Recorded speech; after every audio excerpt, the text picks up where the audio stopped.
Hello tout le monde, comment ça va? Ça fait un petit moment, mais là, ça y est, la saison compétitive reprend. Et du coup, il y a eu le premier PQ à Paris que j'ai fait. Enfin, le premier PQ, en tout cas le premier PQ que j'ai fait. Et ça s'est plutôt bien passé avec le retour de l'élu. Anakin, le bien-aimé. Donc vous voyez, hop, troisième place, bon, enfin top 4. Je suis pas allé jusqu'en finale cette fois avec Anakin, mais c'est un top 4 satisfaisant parce que ça a été assez mouvementé. On va discuter un peu du parcours. Déjà, avant de commencer, on peut parler du reste de la team. Donc, on avait donc moi qui fais troisième. On a Stup qui fait 11e avec son Cat Bane double one drop Tarkington. Et on a Jeremiah qui est 15e, on va en reparler parce que du coup, malheureusement, on s'est rencontrés en dernière ronde. Et a priori, on pouvait pas faire match nul. Donc on a dû s'affronter. Donc ça, c'était un peu le truc très chiant du tournoi. On va revenir sur le parcours, mais je vais d'abord parler de la liste. Qui, je pense, est un peu atypique quand même. Alors attendez, on va peut-être la décaler un peu. Hop, merde, je peux pas la décaler? Ah si, voilà. Hop, donc je la décale un peu. Il y a des trucs un peu atypiques dans le sens où rien n'est choquant dans ce que vous voyez dans le main deck, à part peut-être le Fel the Dragon. Mais c'est une combinaison de la liste Riken et de la liste Béton. Alors, qu'est-ce que j'ai pris de la liste Riken? J'ai pris la base de la liste que je trouve bien. Et je me suis rendu compte qu'il y avait des problèmes dans cette liste par rapport à la méta, et donc j'ai ajusté des choses. Autre truc, la liste béton, je trouve pas que ce soit une bonne base de travail, dans le sens où ça manque vraiment de drop 2, et du coup, tu peux vite te retrouver dans la sauce, parce que le deck est injouable si t'as pas de drop 2, hein, donc c'est aussi simple que ça. C'est un deck mid-range agressif, donc tu peux pas te permettre. Donc, vous voyez, il y en a quand même un bon nombre. Ah si, il y a un gros truc atypique, je ne joue pas le chip en 4. On va en reparler pourquoi. Même si là, de toute façon, ça aurait rien changé, mais je vais vous expliquer pourquoi ce choix. Alors, du coup, Timely, il y en a qu'un. J'aimerais en mettre deux, j'avoue. Mais je trouve pas la place. Voilà, c'est aussi simple que ça. Pourquoi Timely? Parce que Vreaker. Et parce que ça permet de close des games qui sont problématiques, qui traînent un peu, et avec lesquels t'arrives pas à gratter les derniers dégâts. Parce qu'en fait, la grosse faiblesse du deck, c'est un deck très fort quand t'as des unités sur le board. Si t'as pas d'unités sur le board et que tu t'es fait gérer pour X ou Y raison, tu n'as aucun moyen de push des dégâts. Et le deck est très sensible à trois choses en particulier. Trois unités en fait en particulier, qui sont Snoke, Cat Bane Unit et Bo-Katan, même si ça arrive plus tard. Donc en général la game est finie à ce moment-là, mais voilà, Bo-Katan peut close une game aussi. Parce que tous ces -2 et cette capture, alors tous les -2 et Bo-Katan, ça tue complètement une des meilleures unités du deck qui est Queen Amidala. On a beaucoup de 3-2, on a beaucoup de trucs qui ont pas tant de HP que ça, les Cop-Vent, les 3-2 shieldés. Voilà, on a quand même pas mal de trucs comme ça, et ça peut vraiment faire très très mal, parce qu'en plus, même si tes unités ne meurent pas, de toute façon, elles ont -2 d'attaque, et pour aller chercher les 6 HP de Snoke, c'est très compliqué si t'as plus ton leader. Pareil pour Cat Bane. Cat Bane Unit, si t'as plus ton leader, t'es mort, t'as plus aucun moyen de le gérer, 7 HP, c'est encore plus dur à aller chercher. Il y a un autre truc aussi auquel le deck est très faible, c'est les gros vaisseaux de piètre qui arrivent très très vite. Ce qui explique mon Fel the Dragon. En fait, mon Fel the Dragon, il sert à tout ça. À la fois, le Timely of Breaker sert aux unités grandes, et le Fel sert aussi en plus aux chips, mais aussi aux unités grandes. Donc vraiment, moi, ce petit Fel là, il peut vraiment faire la différence et faire gagner des games que j'aurais perdu normalement. Donc lui, je suis assez content de lui, même si sur le tournoi, je l'ai pas énormément vu, parce que la situation s'est pas présentée. J'ai pas croisé de Kira, j'ai pas croisé de Cat Bane, donc la situation s'est assez peu présentée, mais pour l'avoir pas mal testé, moi, je trouve ça vraiment très efficace, et je connais un mec aussi avec qui je discute sur Nordic Takedown, le Discord, qui joue pareil avec ce petit Fel en main, donc voilà. Et Vreaker, même sans le timely, je le trouve très fort, aussi parce qu'il va te permettre de revenir des games desquels tu reviens plus. Parce qu'encore une fois, si ton board n'est pas assez présent, tu peux plus revenir, alors que Vreaker, il met 5, il repose du board, donc il va cleaner un truc. Même tout seul, d'ailleurs, contre un Snoke, il suffit que le Snoke ait pas cleané une unit, boum, tu fais le pouvoir plus de Anakin, tu vas mettre quelques dégâts. Même avec, ouais, tu vas mettre quelques dégâts, par exemple, à un Cassian, on va dire. Et ton Wrecker va le finir aussi. Donc le Timely est pas indispensable là-dedans. Mais je me suis rendu compte que Wrecker, c'était vraiment trop fort dans le deck. Malgré le fait que tu perdes une ressource, pas très grave. Le timing, parce qu'il sort le même tour qu'Anakin potentiellement, mais t'es pas obligé de le sortir à 6. Il y a des moments où je le sors à 6, mais je peux sortir Anakin d'abord. Il y a plein de lignes de play, en fait, du coup, autour de la sortie d'Anakin, donc ça pose pas de problème. Qu'est-ce qui est atypique aussi? La Bounty Quarry en x2 au lieu d'en x3. Moi, je la trouve pas très forte avec Anakin, en fait. Le problème, c'est qu'encore une fois, on a pas beaucoup de board qui peut arriver de nulle part. Et souvent, avec le pouvoir d'Anakin, c'est t'as déjà du board, tu utilises le pouvoir d'Anakin et tu dois trade de suite avant que lui il te fasse un trade favorable. Donc souvent, t'as pas le temps de mettre la bounty. Donc ça marche bien avec Red Leader, avec Blue Leader et du coup avec le Timely de temps en temps. Et puis il y a des situations où ça peut bien marcher en tour 2 avec Bounty plus ça. Des fois il y a des timings où ça se passe bien, mais la plupart du temps j'aime pas du tout le timing avec lequel tu dois la jouer. Donc x2. Je la garde quand même en x2 parce qu'il y a des moments où elle peut faire vraiment la diff. Et puis dans le miroir et tout, enfin voilà, il y a des situations où elle peut faire la diff, mais je trouve que c'est pas une carte cruciale dans le build Anakin, donc x2. Qu'est-ce qu'il y a d'atypique? Donc tout ça, rien d'atypique, donc je joue tout ça en... Bah, il y a 15 drop 2, tout simplement. 12 vrais drop 2, et ça, c'est un faux drop 2, c'est un anti-upgrade, qui des fois va te servir de sécurité, si jamais t'as pas un autre de tes meilleurs drop 2. Donc voilà, on va dire c'est un drop 2,5, c'est une sécurité. Mais du coup, je suis à 15 et j'ai pas le chip 1-4. Pourquoi j'ai pas le chip 1-4? Parce que c'est très mauvais dans tous les match-ups, sauf les match-ups aériens, premièrement. Quand j'appelle match-up aérien, c'est match-up agro-aérien. Parce que même du Han 1 vert, on va y revenir, je précise verbe, on va y revenir, vous allez comprendre pourquoi. Mais jusqu'à preuve du contraire, jusqu'à maintenant, c'était juste un envers. Même contre un envers, c'est pas bon parce que t'as besoin de prendre le contrôle du grand et de l'empêcher de faire son gros flip. Donc même si par space, tu ne peux pas partir avec la 1-4, sinon t'as perdu. Parce qu'en plus de ça, si toi tu mets ta 1-4 et qu'il part pas space, ou qui part soit rampe, soit grande, t'as auto-lose. Donc tu ne peux pas te le permettre, c'est aussi simple que ça, on a testé les lignes, on peut pas se le permettre, donc c'est même nul là. Et alors du coup on se dit, bon ben c'est bien contre agro-aérien, ok, agro-space, ouais. Quels sont les agro-space du moment? Quel est l'agro-space du moment, quasiment, j'ai envie de dire, An4. An4 il joue quoi? Il joue Tarkinton, donc même si tu mets ça et que tu vas faire ton trade, il va te le Tarkinton, donc c'est nul. Et en plus de ça, c'est une base à 25, donc j'ai remarqué qu'en fait on pouvait le raise de l'autre côté en lui enlevant avec Open Fire et l'anti-upgrade des choses clés et Blue Leader aussi. On a suffisamment de moyens en fait pour interagir avec le space contre des cibles précises. Typiquement Faucon Millennium, typiquement Lightmaker. Lightmaker c'est un vrai problème. Quand tu joues contre un 4, il faut vraiment le garder contre ça. Ça ou Faucon. Mais ça quand même assez particulièrement, ça peut vraiment te mettre mal. C'est aussi pour ça qu'en side, j'ai les 4 en space, parce que vraiment, Lightmaker, Faucon, c'est les deux trucs qui peuvent mettre mal. Voilà. Donc, ça suffit. Vador n'existe pas. Et est-ce que j'aurais envie de mettre ça, même si Vador était genre à 2-3%? Non. Il faudrait vraiment que Vador soit dominant pour le mettre. C'est pas le cas, donc je le mets pas. C'est nul. C'est vraiment nul. Et ça m'a libéré de la place pour un timely de Wrecker qui sont archi plus utiles. Donc voilà, ne suivez pas forcément les tendances si vous voyez qu'il y a des trucs qui marchent pas dans une méta spécifique.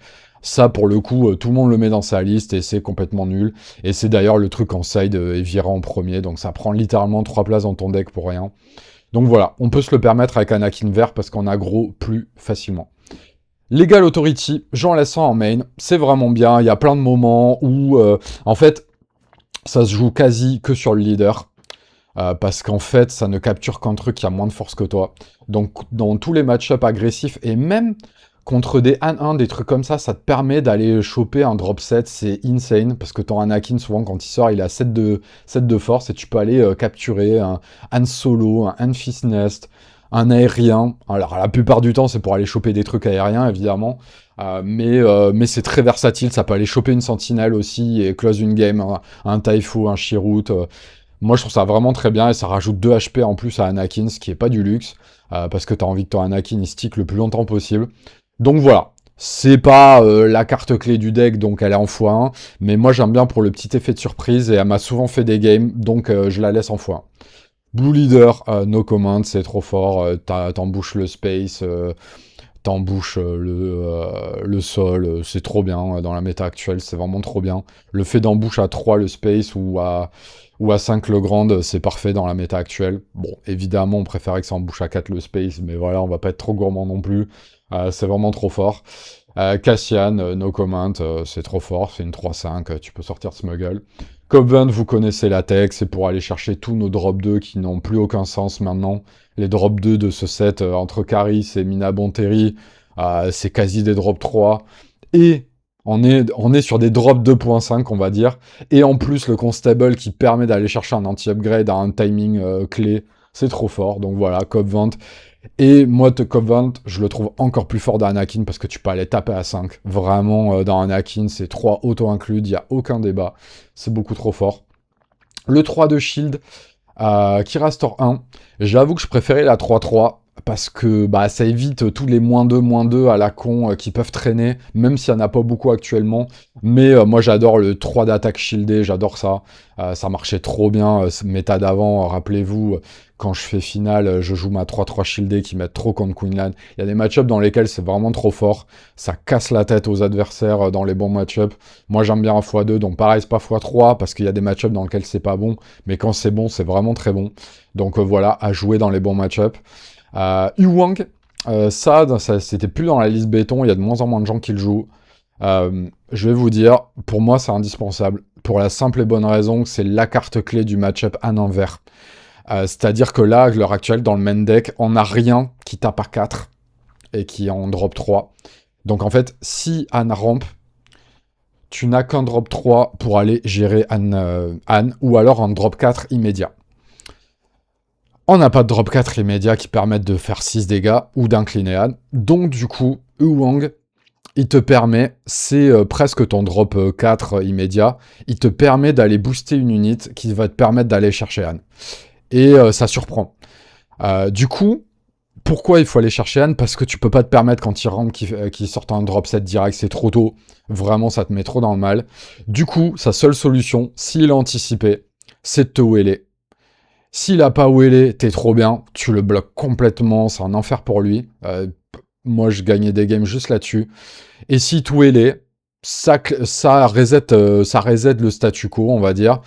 Parce qu'il peut pas sortir son drop 7. Il y a toujours son Han. Il va quand même te sortir potentiellement autre chose à côté. Mais c'est vraiment un moindre mal que de te taper un Kelleran Beck direct ou un Fistness qui va te lock le board et tu pourras plus rien faire. Donc en fait, je vois pas comment on peut jouer sans. C'est absolument indispensable. Et au-delà de ça, au-delà du match-up Han 1, c'est vraiment très bien dans plein de situations. Ça sert un peu comme des entrench. Il y a des moments où le mec va pas s'attendre à ce que tu rajoutes un +2/+2. Ça va foirer, ça va vraiment aller foirer les calculs. Et ça va être une carte un peu skillée au bon timing qui va aller foirer les calculs et créer la balance en ta faveur. Ça, c'est une utilisation plutôt minoritaire. L'utilisation majoritaire, c'est sur le déploy d'Anakin. Ça sert comme un lightsaber qui en plus te protège dans Power of the Dark Side potentiellement le tour d'après. Donc je trouve ça vraiment très fort. Voilà, x2 parce que ça reste circonstanciel et c'est pas un vrai drop 3. Tu peux pas le lâcher comme ça en T2 sans contexte. Mais c'est vraiment très bien dans le bon contexte. Et contre un envers, c'est la carte game breaking. En plus, on va y revenir du sabre, mais le sabre te permet aussi d'aller chercher un 1-1. Là, il n'a qu'une option, c'est de te wheeler. Voilà. Donc, Han a quand même des options maintenant, parce que enfin, il peut wheeler, il peut Captain Typho, il a des choses. Mais le truc, c'est qu'il faut absolument bloquer le drop 7. En fait, tu tapes un Kelleran à ce stade de la game, il rampe into Kelleran, t'as perdu. C'est aussi simple que ça. Enfin, t'es en 20-80, t'es vraiment très très mal. Le fait de bloquer son flip à 7, ça veut pas dire que la game est gagnée, mais ça t'évite d'être en 20-80, tu vas rester en 50-50, voire même Huang peut te faire gagner la game. S'il n'a pas où elle est, t'es trop bien. T'es vraiment trop bien parce que il va peut-être mettre un Taifo que tu vas quand même aller chercher.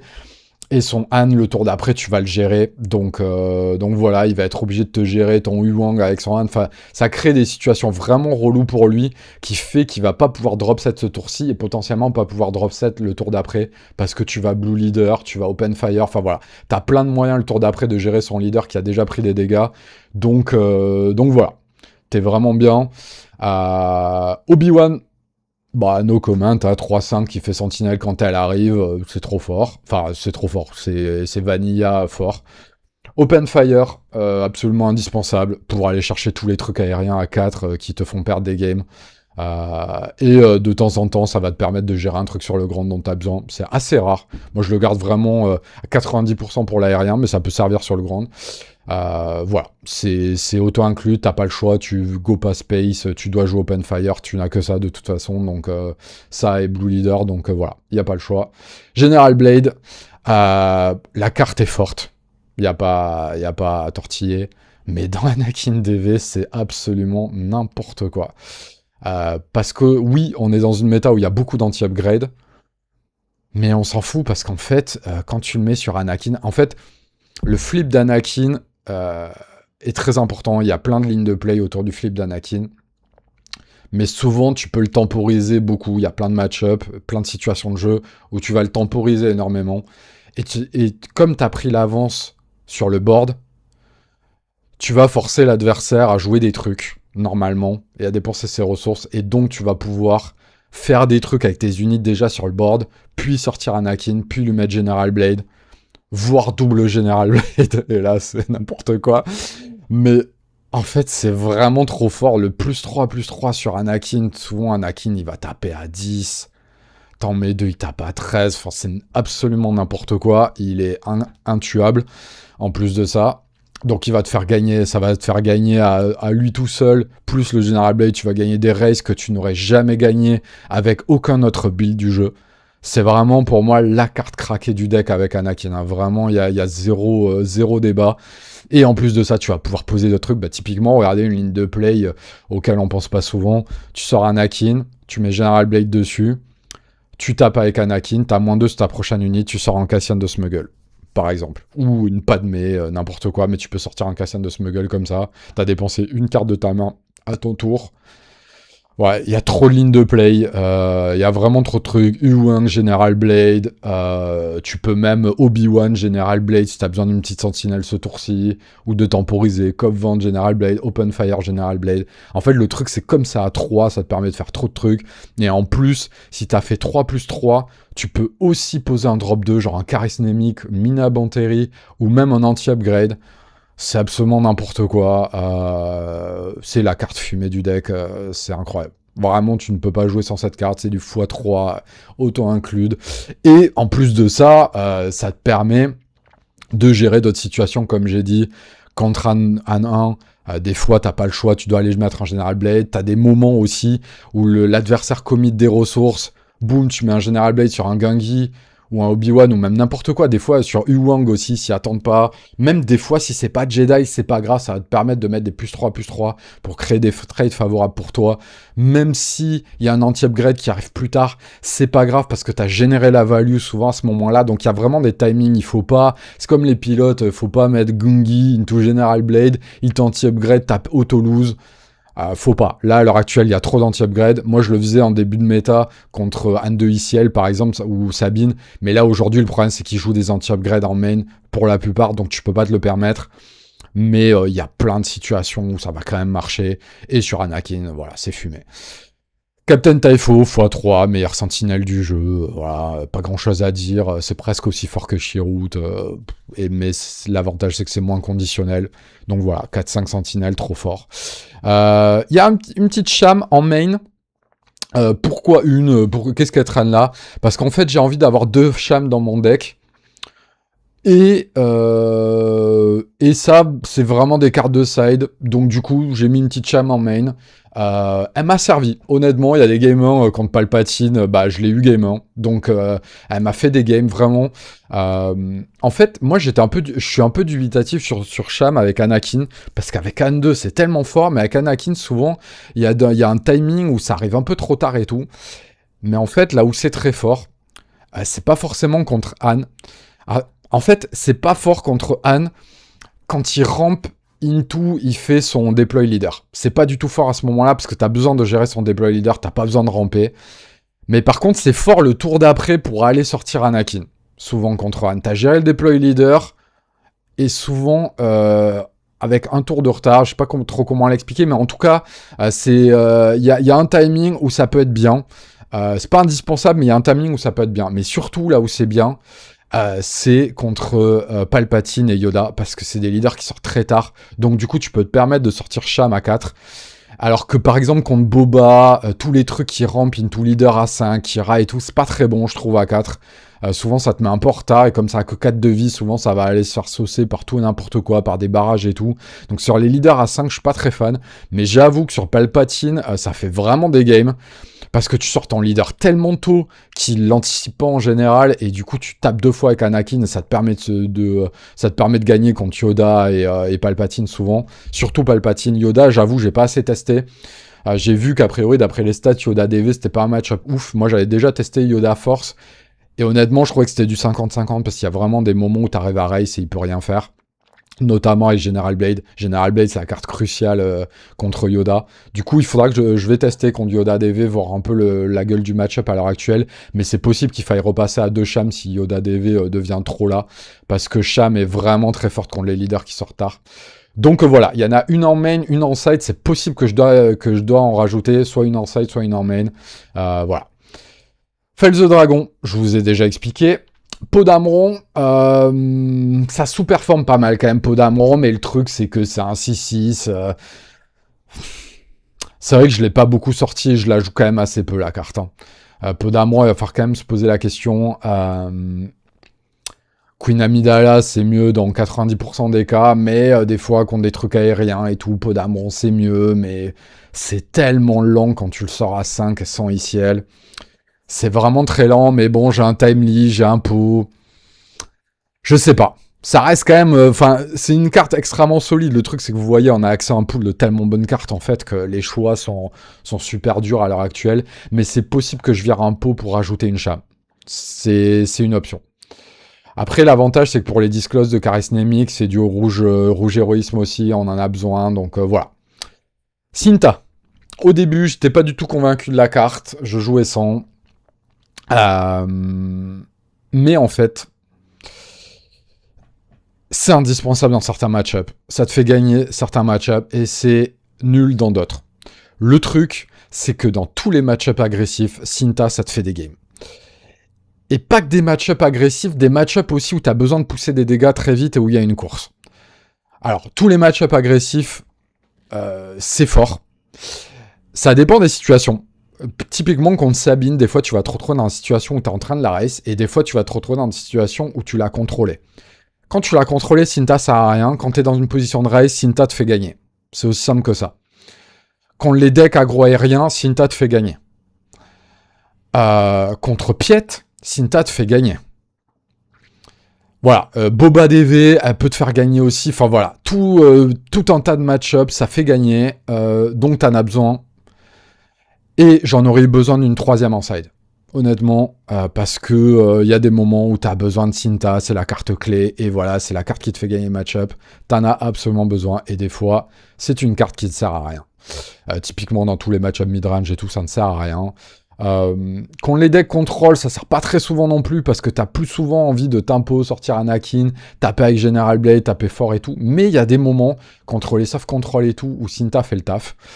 Voilà, c'est une carte très polarisée en fait, c'est vraiment une carte qui fait gagner ou une carte qui sert à rien, c'est très bizarre, mais le truc, c'est qu'elle te fait gagner des match-ups compliqués, donc elle est main deck. C'est aussi simple que ça, vraiment. Des fois, t'es là, t'as Cinta dans tes ressources, tu prends l'initiative, tu sais que t'as gagné au prochain tour. Si t'avais pas Cinta, t'avais pas gagné. C'est aussi simple que ça.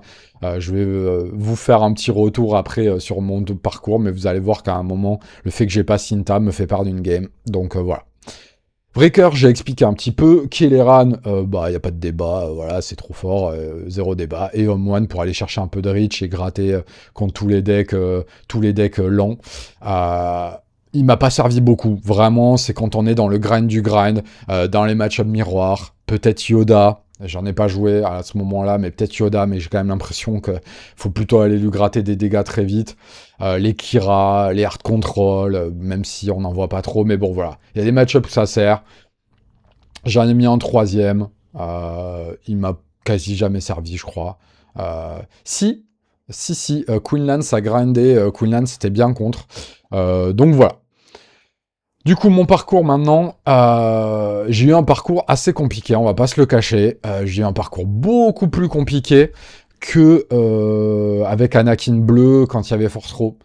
Même si je fais top 4, j'ai un parcours plus compliqué que la fois où j'ai fait top 8. C'est juste que bah, j'ai perdu contre un joueur très bien préparé contre Anakin en quart de finale. Donc voilà. Donc, Momo le Yancy qui jouait Queenlan, vous le savez si vous me connaissez un peu, mes games du matin, mes premières games, c'est tout le temps catastrophique. Je n'arrive pas à être dedans. Je suis pas du matin, je ne me lève pas à cette heure-ci d'habitude. Donc voilà, c'est très compliqué pour moi, j'ai pas d'excuses, je sais pas l'expliquer autrement, mais je suis pas du tout du matin, je l'ai jamais été. Donc la première game, je n'arrive pas à être dedans. Donc je fais une première game absolument laborieuse, j'enchaîne les misplays. Je la gagne, ric-rac. Vraiment, je sais même pas si je mérite de la gagner, ça là, je la gagne ultra close.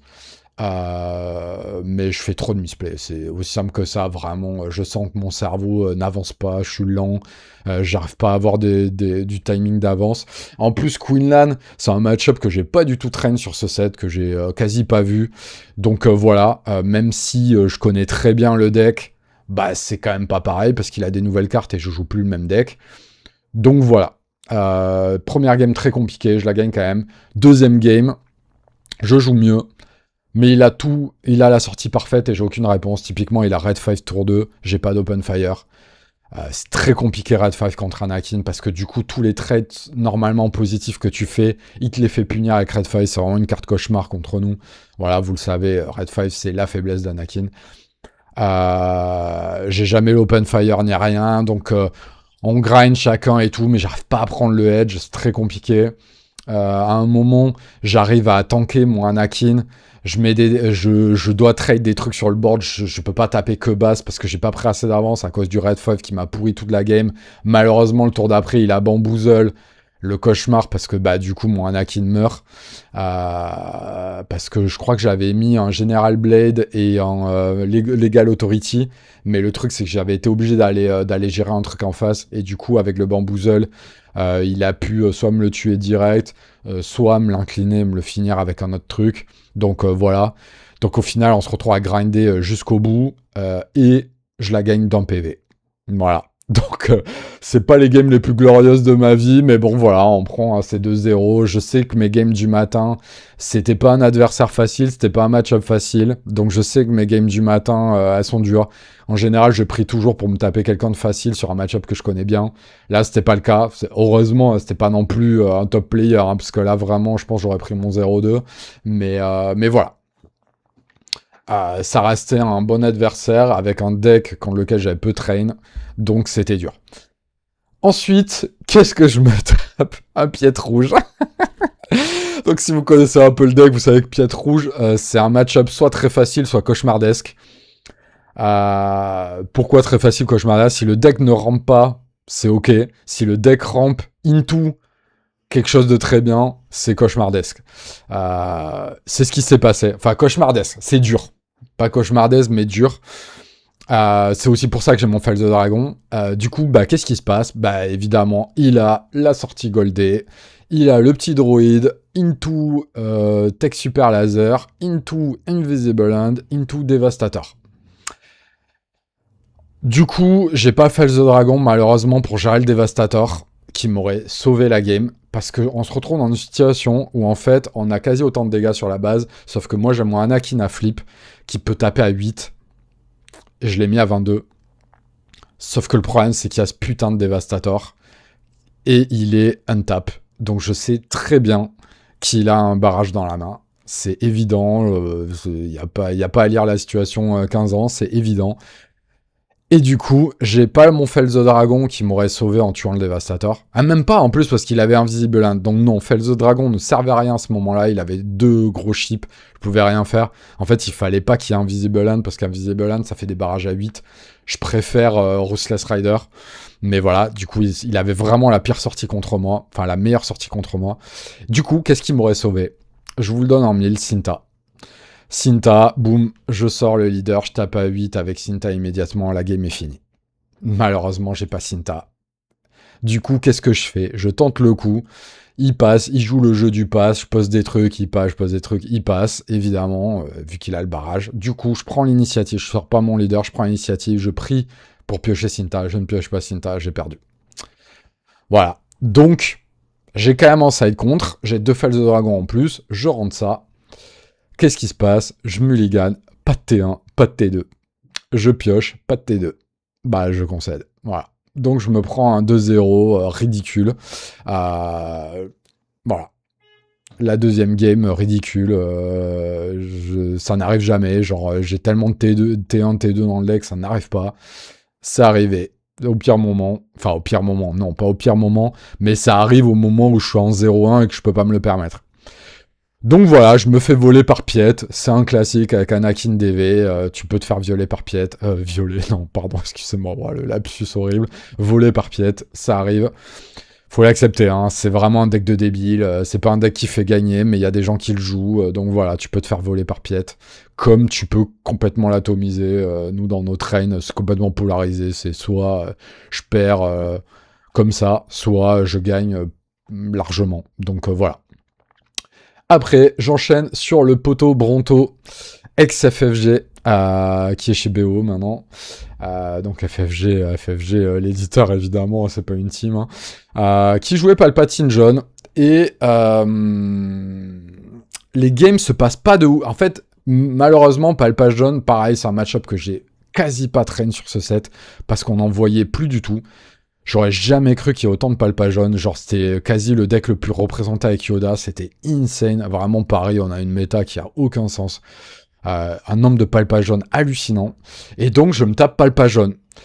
Et là, je vois un peu ma méconnaissance du match-up. Alors, je le connais très bien de toute façon. Je connais bien le match-up avec Anakin bleu, Anne de bleu. Mais Anakin vert, c'est quand même pas exactement la même chose. Mais je vois un peu les lignes et tout.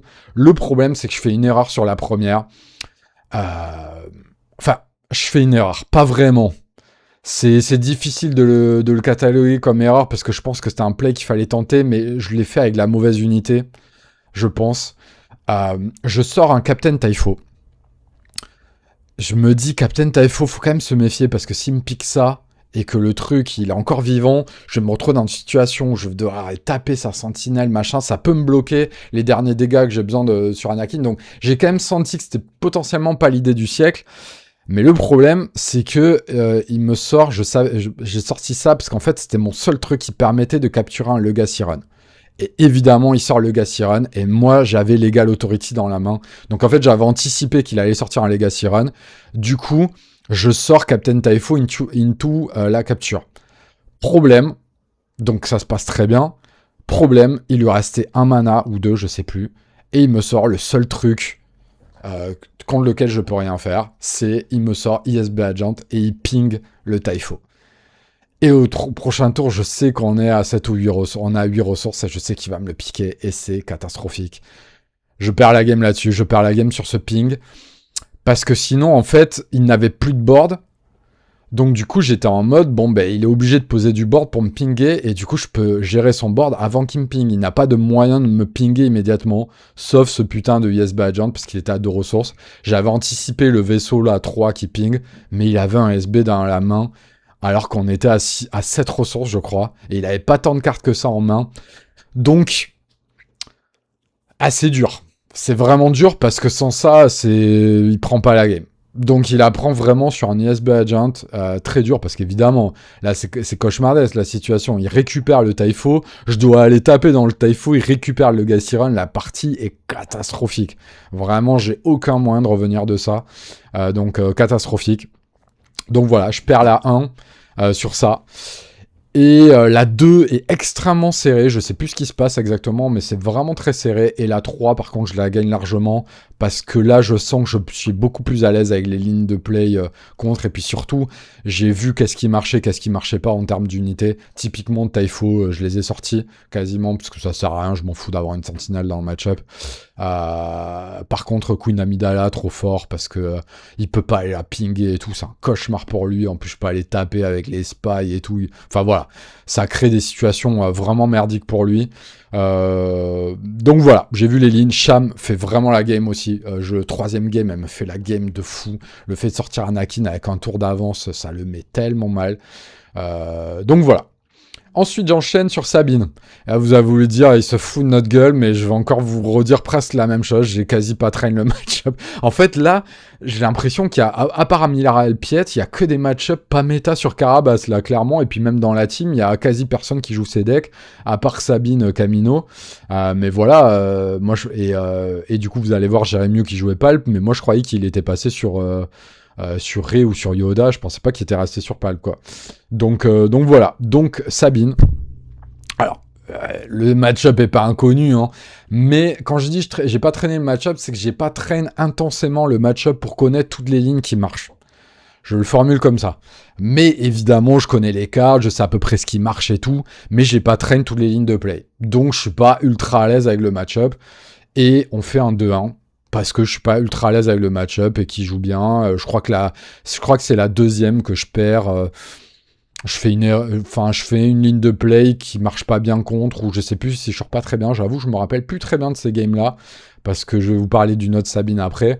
Mais voilà, bon, ça passe quand même. Je fais 2-1, j'assure l'essentiel, ça passe. Je crois que je fais une bonne première game. La deuxième, il joue bien. Je crois que j'ai pas une ultra bonne sortie ou je fais pas une très bonne ligne de play. Et la troisième, je compute un peu toutes les datas de ces deux games et je crois que je la joue bien et il est loin, quoi. Il me semble que c'est à peu près ça, les games, elles ressemblent à peu près à ça. Ensuite, un Anakin Miroir. Bon, là, je vais pas me foutre de votre gueule. Celui-là, je l'avais joué, évidemment. Il y a tellement de gens qui jouent Anakin. Et là, je sens mon expérience du leader en général qui joue vachement dans le miroir. Même si c'est pas Anakin bleu, je sens que l'expérience du miroir me sert vraiment. Alors, là, il jouait plutôt la liste béton. Et du coup, il le paie parce que game 1, il a pas de T1. Bah, la game est finie, hein. Y a pas à chier, je suis tellement en avance derrière. Je crois que game 2, il a pas un drop de ouf non plus. Je trade tout. Non, je crois qu'il fait une erreur. Ah, qu'est-ce qu'il fait ?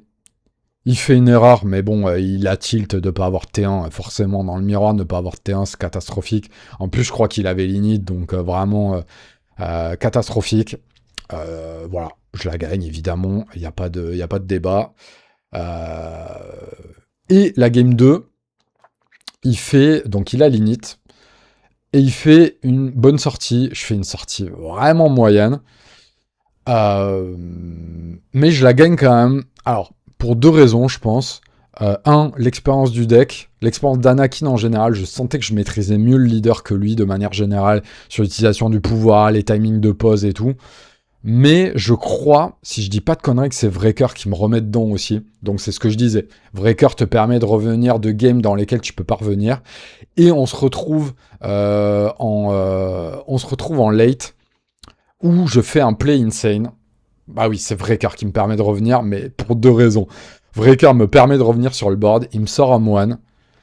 Le tour d'après, il me sort un moine, qui top deck, je crois. Donc, bien. Ok. Et moi, je fais un play insane. Je fais General Blade sur Vreker et je fais la capture dessus. Donc, je capture sur un moine. J'ai un Vreker 19 sur le board. Même plus, attends, non, 10, 11 sur le board. Et j'ai capturé son moine. Donc évidemment, je connais le deck, je sais qu'il n'a aucun moyen de gérer un Vreker comme ça. Il ne joue pas Fall the Dragon, je sais que la game est finie. Donc voilà, play insane, merci Vreker.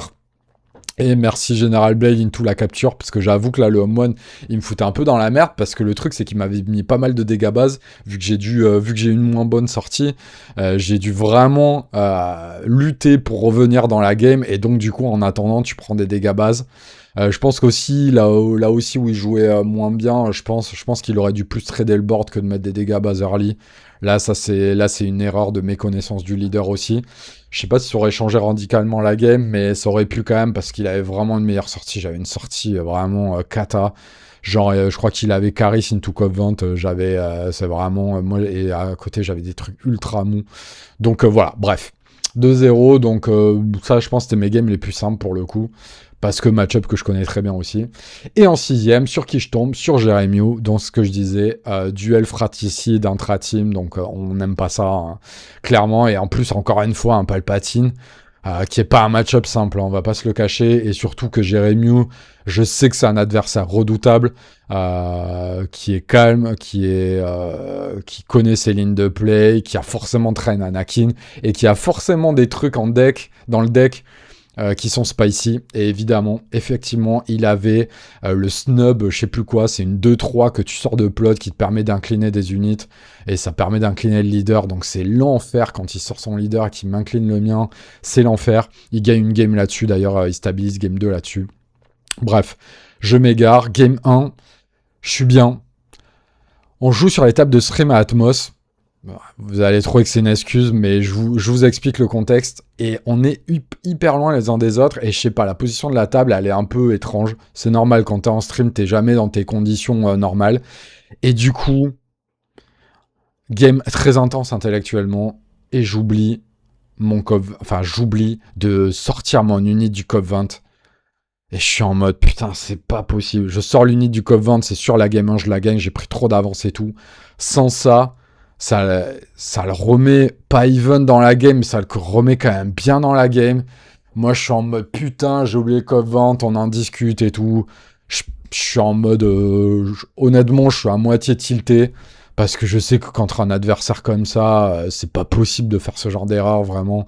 C'est même pas un misplay ni rien, c'est une erreur manifeste, colossale, hein, c'est pas possible. Euh, je pète un câble intérieurement et je tilte à moitié. Enfin, je m'énerve pas, je jette pas de trucs machin et tout, mais ça sent que je suis trop vénère de ce play, vraiment, vraiment. Et intérieurement, j'essaie de me calmer comme je peux, mais si vous me connaissez un peu, vous savez que là, c'est le genre de situation qui est très complexe pour moi.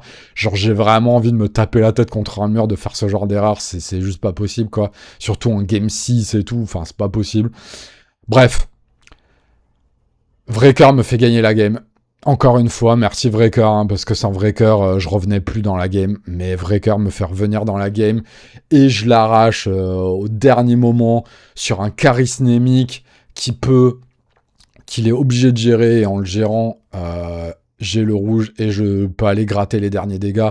Il est obligé de le gérer de toute façon en priant que j'ai pas le disclose. Je l'avais, heureusement. Mais voilà, c'est vraiment au bout du bout, alors que ça aurait dû être une game que je contrôlais, que je maîtrisais. Surtout qu'il a une sortie molle, il a pas eu de T1. Non, tous les jours, je dois la gagner, ça là, et je fais de la merde. Voilà, il n'y a rien d'autre à dire.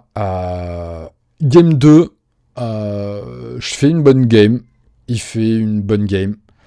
Non, c'est pas exactement ça qui se passe, mais en gros, il est sur un autre plan de jeu, un plan de jeu qui m'inquiète un peu, qui est Garindan. Et il colle Nemik, j'en ai 2 dans la main. Donc là, j'en perds un, ok.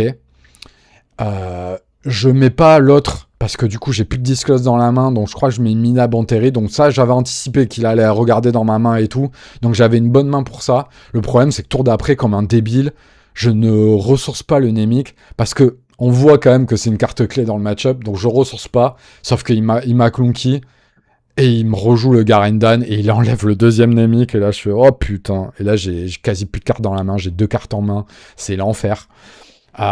Du coup, je suis obligé de tenter des plays très risqués. Genre, à un moment, je dois faire un sabre sur un Gungi, mais c'est pas du tout un bon play. Mais j'ai pas le choix. J'ai rien d'autre. J'arrive quand même à pousser des dégâts. C'est pas des mauvais plays, mais c'est pas les plays que je dois faire à ce moment-là. Mais j'ai rien d'autre. Et j'ai pas de Cassian en smuggle. Donc, la situation est vraiment très compliquée. Malgré ça, j'arrive à rester dans la game, mais je vois bien que je pousse pas assez de dégâts. Il me sort le flip avec double snub, le truc qui incline le leader et tout. Je fais, oh putain, c'est pas vrai. Donc voilà, ça, en fait, il tempo sur tempo, sur tempo, sur tempo. Et... et là, si, en fait, je fais une erreur. Putain, c'est pas vrai. Si, je me rappelle, je fais une erreur. J'ai un timely dans mes ressources. Sauf que j'ai tellement pas l'habitude de jouer la carte, vu que c'est une carte que j'ai rajoutée plutôt récemment. Enfin, la carte dans ce deck, que je l'oublie, je sors un vrai cœur à poil, alors qu'il a un Vador qui a 6 dégâts. Et en fait, je peux vrai cœur dans le Vador. Et je crois que ça me fait mettre les 6 dégâts qui me manquent sur la base. Je crois qu'il est à 24 à ce moment-là. Ou alors il est à 22, mais je peux lui mettre 6. Et je crois que j'ai un autre truc pour lui mettre 2. Je peux taper avec un truc, je crois. Ouais, je suis à peu près sûr. J'ai un spy ou un truc comme ça qui peut taper à 2. Et derrière, je pouvais en bouche le vrai cœur. Et j'oublie que j'ai le timely. Je le vois plus tard en cherchant un Cassian. Et je me dis, bon, tant pis, je reste dans la game, j'ai le vrai cœur et tout, peut-être que ça va permettre de close. Sauf que non, il tempo beaucoup trop. Il sort Walker, une fois qu'il a sorti Walker, c'est fini. Je me dis, bon, j'ai encore une chance de gratter des dégâts. Son vrai cœur, il reste pendant 2 tours, je sais pas de quoi le gérer. J'abandonne la game à ce moment-là. Mais c'est ouf, parce qu'elle se joue à vraiment pas beaucoup. Et le timely, qui est là pour ça, qui me faisait gagner la game, je l'oublie.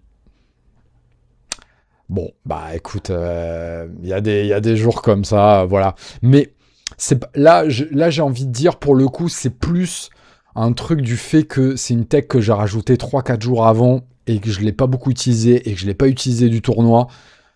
Et voilà, ça, c'est une erreur, mais c'est le genre d'erreur qui peut arriver quand tu rajoutes des techs au dernier moment. Je considère que ça, même si ça me fait perdre la game, c'est une erreur que je dois accepter parce que bah, des fois, quand tu manques de practice avec une carte ou une tech que tu rajoutes au dernier moment, ça peut arriver. Voilà. Du coup, je me remobilise, 3ème game, et la 3ème game, c'est Cham qui fait le café.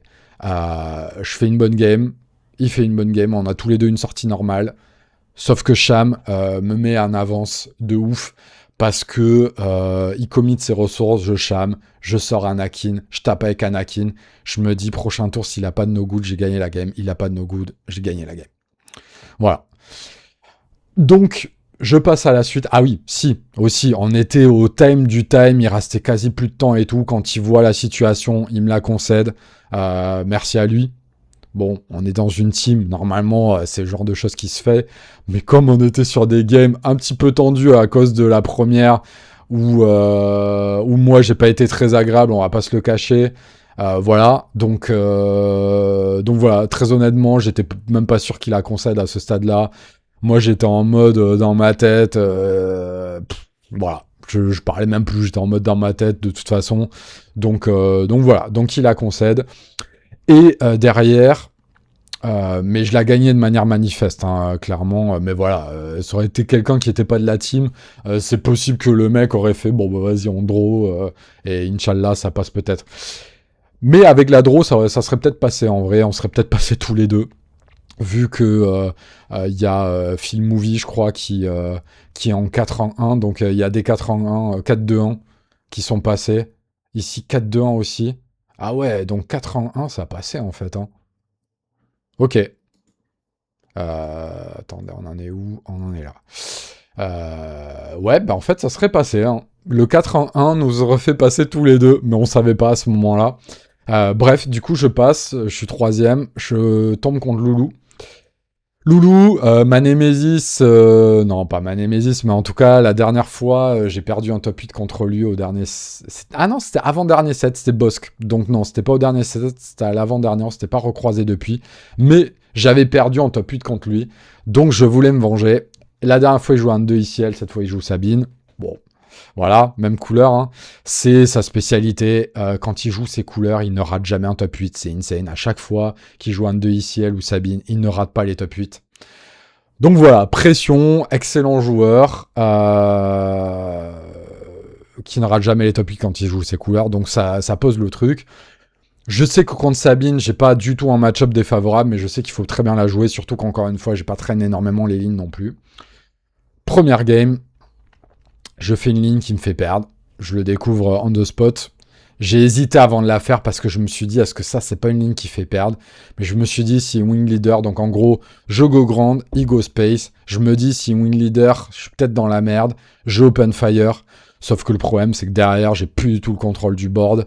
Et donc, il peut sortir des Sabines avec des Yoda et tout, que je peux gérer tout le temps avec un tempo de retard. En gros, j'ai un tempo de retard systématique qui fait qu'en fait, je ne peux pas gagner, je ne peux pas race et je peux pas gagner contre Sabine avec un tempo de retard.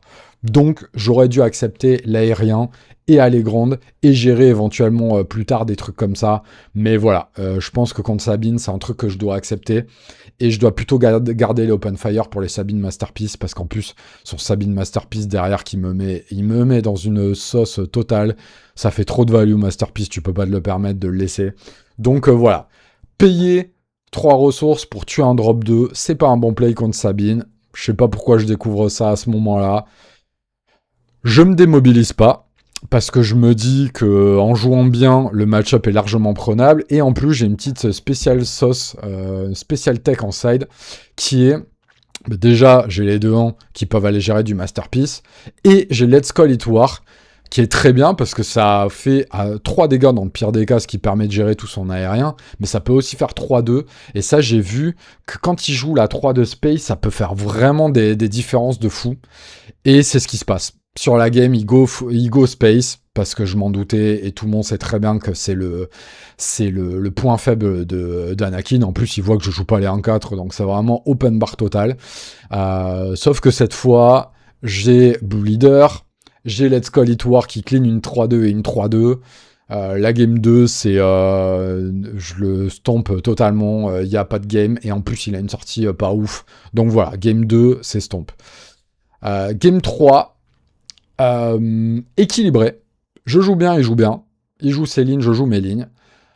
Et on se retrouve dans une situation où je peux race avec Anakin, mais où il n'a pas utilisé son ICL et il peut Wrecker. Il peut me Wrecker.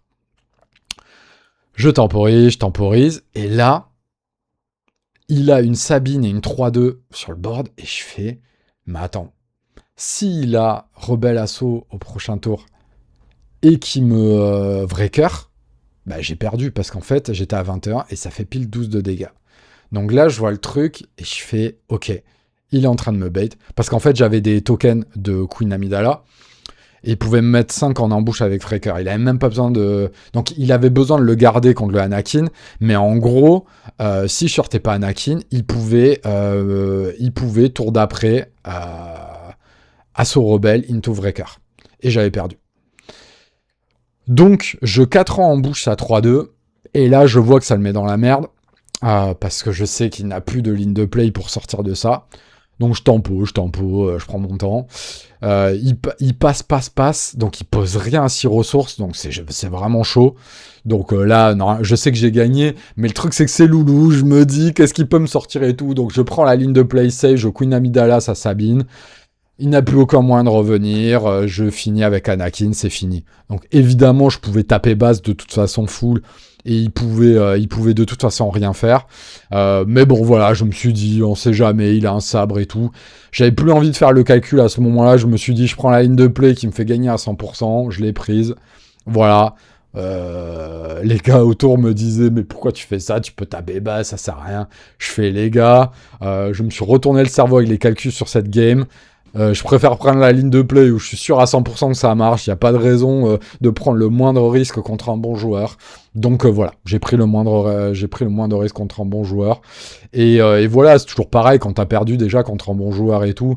Tu te dis à ce moment-là, t'es en mode ok, je vais pas prendre de risque, machin et tout. Bref. Donc je gagne, donc c'est cool. Et je me retrouve contre Yukunur, la revanche. Sauf qu'on joue pas les mêmes decks cette fois et qui joue un jaune. Et là, je me dis, sur le papier, alors déjà, évidemment, j'avais pas joué contre depuis perpète, mais genre perpète. Et alors, autant dire qu'avec ce deck, j'avais pas joué contre, mais je me dis, putain, ça m'a l'air pas bon, hein, le match-up, hein. Et effectivement, c'était pas bon du tout. Oh, l'enfer. Je peux pas le décrire autrement. Surtout que, alors, première game, il me sort double AT Hauler. AT Hauler. Si vous connaissez Anakin, vous savez que c'est littéralement la seule unité qu'on peut pas gérer dans le jeu. AT-Hauler T1, c'est ingérable. AT-Hauler T1 et T2, bon bah voilà, la game, elle est finito. Surtout que, contrairement à Anne Green, ça joue des cunning main, ça peut push les dégâts 10 fois plus vite. Enfin voilà, c'est ingérable. Donc voilà, si vous voulez battre Anakin DV, vous prenez un an jaune et vous sortez des AT-Hauler, on ne pourra rien faire. Contre un envers, on peut faire des trucs, contre ça, c'est impossible. Je fais, bon, la game 1, il y a no game total, c'est fini en 5 minutes, voilà, c'est... voilà, il se passe rien. Game 2, il aurait pu se passer des trucs. Parce que cette fois, il démarre moins bien. Il démarre à la 3-5, et moi, je démarre Gangi. Et je me dis, je passe pour voir ce qui me sort en T2, sauf qu'il prend l'init. Et là, je fais, pourquoi j'ai passé? Parce qu'en fait, je dois aller trade dans ces trucs. Je dois aller trade dans ces trucs, mais je connais tellement pas le match-up, je l'ai tellement pas joué depuis tellement longtemps. Et puis la game 1 était tellement désespérante, en fait, que je suis en mode, je pense que je suis plus vraiment dedans. Et on rejoue le jeu du passe-passe. Et là, je fais, ça sent pas bon. Lui, il connaît le match-up, moi, je le connais pas. S'il passe, c'est qu'il sait très bien ce qu'il fait. Et effectivement, il sait très bien ce qu'il fait. Il sort Anne, mais il a 7 ressources. J'ai quasi rien sur le board à ce moment-là. Il sort Anne Fitness pour me bouncer le truc que j'ai sur le board. C'est fini, je peux plus revenir. Voilà.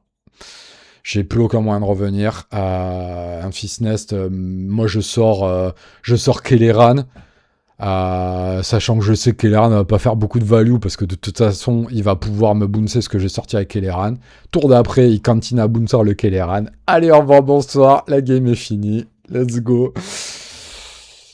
Bon, je pense que le match-up est pas bon, mais là vraiment j'ai joué n'importe comment, j'ai fait tout ce qu'il fallait pas. Il y aurait une troisième game, j'aurais joué complètement différemment, mais le problème c'est que la game 1, c'était une game sur laquelle je pouvais rien faire, et la game 2, je découvrais vraiment le deck à ce moment-là, donc voilà.